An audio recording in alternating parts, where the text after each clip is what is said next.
Jamie, how are you, my man?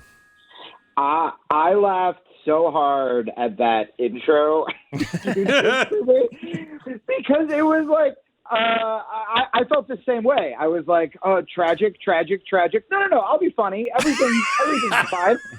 And you're like back in the day before my life imploded, a comedian gets introed for a radio show. And you're like, you've heard this next guy on Conan O'Brien, and now my intros are just this long, tragic tale. Like my next guest is searching for redemption, right. A long purgatory. Right. My next guest has been considering suicide, but today he's fine. So we caught him on an off day because he doesn't know how to tie a proper knot.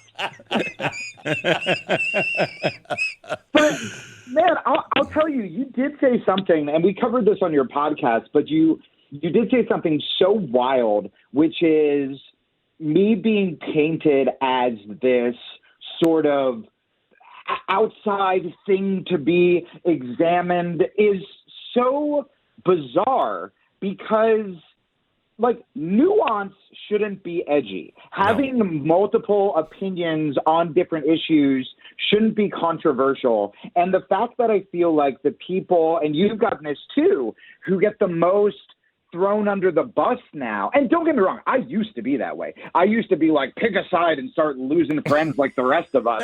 But now, I think it's so healthy. And I also think it is representative of the majority of people, but the majority of people are too nervous to anger their own tribe. So if they do, if it's a conservative who's like, I don't really care about gay marriage, or if it's a liberal who's like, yo, these drag shows are like not okay, they're afraid to sort of get ostracized from their own group because, things are so rough right now. We're clinging on to any sort of life support that they just keep it quiet. But I think the majority of people are going to start speaking up and be like, hey, man, there are crazies on both sides, and there are also really cool people on both sides. So if your life hadn't exploded or imploded, do you think you would have come to this, or did it take a shipwreck to get you there? I think about this a lot. I really do think it may have taken some sort of shipwreck. You know what I mean? Even if it was just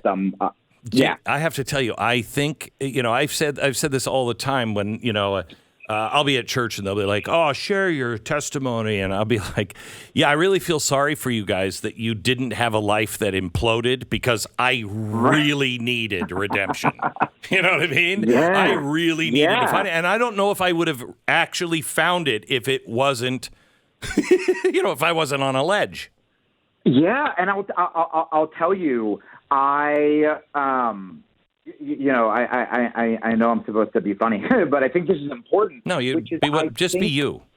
Go ahead. Yeah, I think that it was, and not to, kiss up. Whenever I do a conservative show, people always start tweeting me pictures of red pills, and I'm like, I know it's happening. But like, I will say, I did not feel that way for 10 years, because for 10 years, I was only still surrounded with liberals, and so many of them off air, off any pub would be like, hey man, I'd love to have you on my podcast, but like I don't want to get in trouble, and for the record, like I don't think what you did was bad, and I cheated on my girlfriend in my 30s, and my wife is furious. She thinks what happened to you wasn't bad at all. Anyway, we can't be seen together in public, and if you could lose this number. And then when I started when I moved to Austin, Texas, which is, I think, legally required for white podcasters, when I moved down here, I suddenly, I was hanging out with conservatives and moderates and libertarians and people who they didn't have to go check Twitter to see if they could be your friend. People who just sincerely saw you for who you are. How do you treat my family? How do you treat my kids? How do you treat me? And these are people from jiu-jitsu, and these are people, all over the place that aren't necessarily in the political sphere. And that's when, we're talking this year at 40. I had an affair 10 years ago. We're talking this year at 40 years old is the first time, meeting you, it's the first time that I've been like, oh, what happened to me was a blessing. What happened to me did lead me to find God. It did lead me to open my mind. It did lead me to, changing my views on certain things. But dude, when it felt like nobody had your back and it's just me, and I'd have people tell me, I had the great comedian Bert Kreischer. I did his podcast a long time ago, and I was still living in LA, and he was like, bro, like, this is going to be a blessing. You get to restart. And I was just like, shut up. Like, my life is awful. Like, I live, like, my apartment in LA when after my divorce was so bad. You know how hard it is to break a lease, especially in like LA and New York. It was so bad that when I couldn't afford it anymore and I went up to the landlord to be like, hey, I have to break the lease, he literally looked me in the eyes and goes, just don't tell anyone what you saw here. And I was like, oh, okay. Like, that's out of a horror movie. It's out of a horror movie. And, so then I was like, no, dude, I don't see how things are good. And now that I've been around, and I never thought I would say this, more open-minded people. I thought liberals were the open-minded people because we listened to Kendrick Lamar. But no, the conservatives I've hung out with are more open-minded. And again, it's funny because I used to make fun of religion too. It's like, no, they're the ones that talk about forgiveness. I thought liberals were the ones who would talk about forgiveness because of prison reform, because I thought we were more open-minded. But the ones who actually practice what they preach, who I've met, and there are plenty of liberals who are cool and like this as well. But and there's plenty of conservatives they suck. That are the total opposite, Yeah. and that'll be monsters. That's but they're like, well, I go to human. confession every Sunday, so it's fine. Right, Exactly. right. So let's talk a little bit about Ron DeSantis. Yeah. And how did you view this, and what did you learn? Put your lab coat on, buddy. I went all over the place with this. I went so schizophrenic with this because when it first happened, I was like, ha, stupid liberals. I thought it was so funny. And because I've hung out with rich liberals, there's part of me that I'm surprised the Martha's Vineyard people didn't have the immigrants sentenced to death. I've hung out with people who will tweet about Black Lives Matter, but cross the street when they see a real life black person. I've been to vegan Hollywood parties that are just missing a whites only sign and separate water fountains. I've been around these people. And so seeing them have to confront their own hypocrisy was good. And to stick up for the liberals, by the way, and to attack the media just wants us to see the worst cases. There were people who took residents in, who fed them, who cooked them meals, and we never see that stuff. The media Yeah, but I'll bet you that it was not the people who have the big houses. I'll bet you it was the average person that lives there year round. And those aren't rich people. No, I bet you are 1,000% right. 1,000%. Yeah, that's always the funniest thing when you see the Black Lives Matter or support immigrant little lawn sign in between 8 layers of armed security, and, where it's performative, right? And so I thought that I was good, but then I don't know if you had this moment. Or where you are on DeSantis. Oh, and I also will say I do love the sort of no-nonsense Texas where it's just we're just going to send a bunch of people over or Right. It's the Texas attitude. And I feel like Florida is just the Texas of the sea. But then there was this moment where I was like, ha ha. And I was looking at my conservative friends on Twitter and they were making jokes about it. And it was really funny. And then again, I don't know if you guys had this, but I was like, where did he get those brown people from? I had this moment of wait a second. Did Ron DeSantis did he kidnap a bunch of immigrants? Did he traffic them? Was he just holding them in his basement?